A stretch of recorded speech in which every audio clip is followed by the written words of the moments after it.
Happy Thursday! Welcome back to Kevin Toll Reads. Today we're doing a book review of John Sandford's Dark Angel, which is book number 2 in the Letty Davenport series. This brings me current with the Letty Davenport books, the 2 that are out. Leaves me 1 book left, which is Toxic Prey, which is a Letty and Lucas novel. And so I'm glad to get back to Lucas, and we're going to go into that. This is like take number 7, because this morning it seems like I'm a hot mess express, which fittingly is what I'm probably going to talk about when it comes to this thing. So this book was published in 2023. For those of you who don't know, Letty Davenport is the adopted daughter of Lucas Davenport, who has the long-running series by John Sandford, which I'm a huge fan of and love his character. Letty came into the scene as one of Lucas's cases, and she was a young girl that was trapping. She lived on, was very individualistic. She grew up on her own. Her mom wasn't really there. So her dad, no one knows. And so she did a lot of trapping and hunting, and she just learned how to do things on her own growing up in the backwaters of Minnesota. And so lo and behold, something happens on in one of his cases, and Lucas ends up later adopting Letty.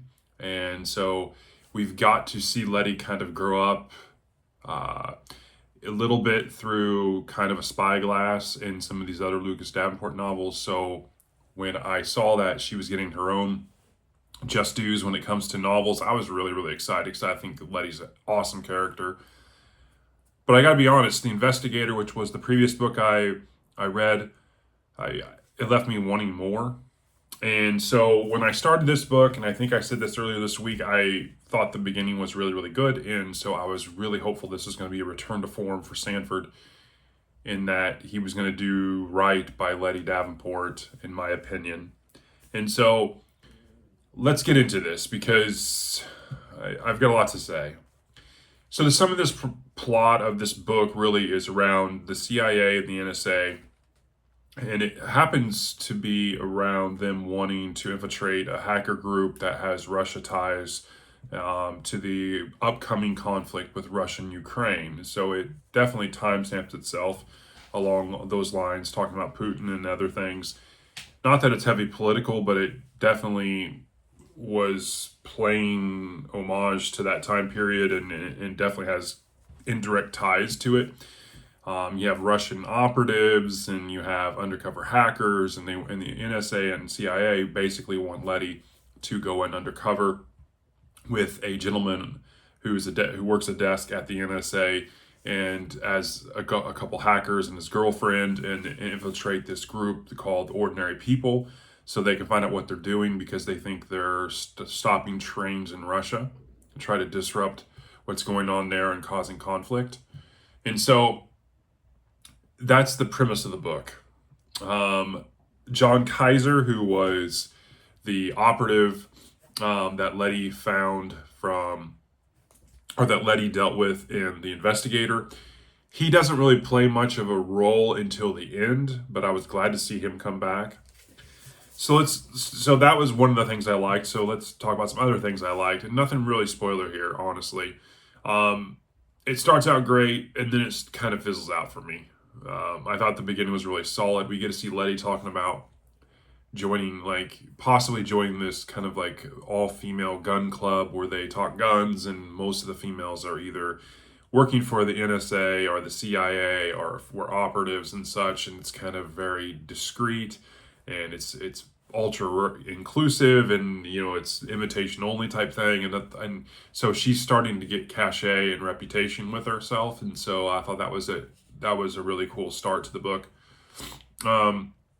I like some of the mentions and nods to the times. They had one point where they were talking, there was a scene that Sandford was writing when they were talking about Eminem rapping the song Stan in the background, which if you know anything about Eminem, yeah. So, and then obviously, they timestamped it really well in the Russian-Ukraine conflict, Putin, that kind of thing. I thought that was interesting.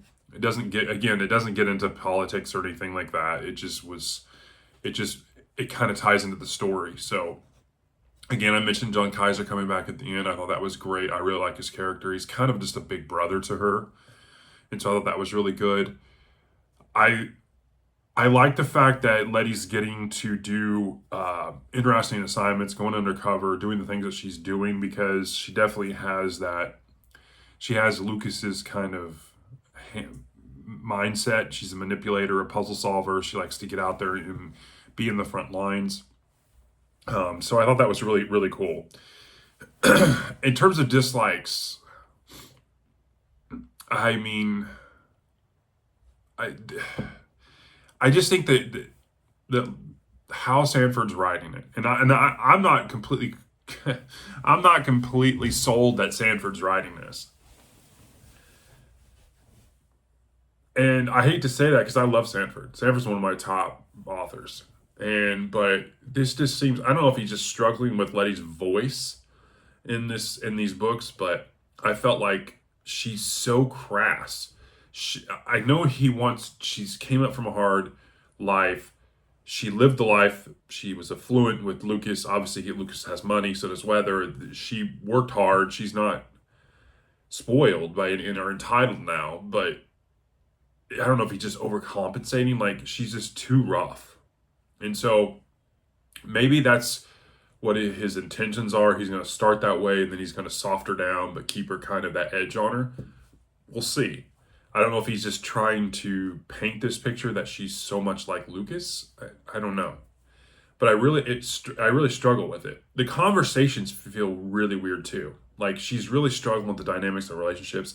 At the end of this, she has a friend. I won't call it a boyfriend, and so you got to see a little bit of that. I mean, not that I care about the romance side of it, but maybe that will soften. I don't know. Like, I find it was really hard. She just always seems a little tad over the top, and so I don't know. She's very. I mean, obviously she's very smart. She's very crafty. She's very.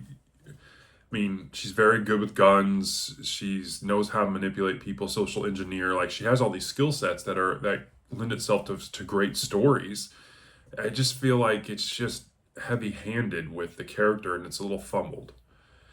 In terms of excerpts, to back up, in terms of excerpts, I don't really have any. I mean, there's quite a bit of swearing in this novel. Um, that might be a turnoff for some people.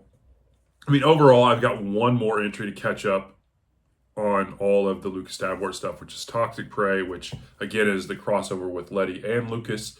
So I'm excited to see that. I think maybe having Lucas in there maybe will smooth out Letty some, and then set the tone for maybe further entries in the series.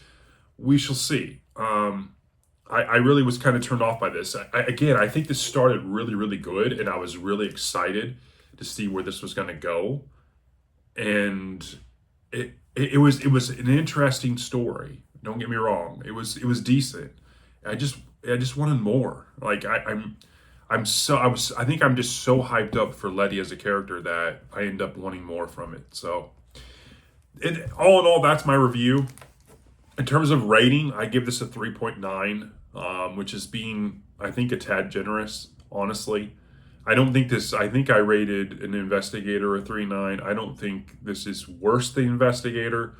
I think this is pretty much the same. I thought it started out where it was going to far surpass where the Investigator was rated, but it just never went anywhere, and it kind of fizzled out for me. So, anyways, I'm glad I read it. I enjoyed it. Definitely think there's better entries from Sandford, so take that for what it's worth. But anyways, John Sandford, Dark Angel, 3.9 out of 5. Hope you're having a great day, and I will talk to you later. Thanks.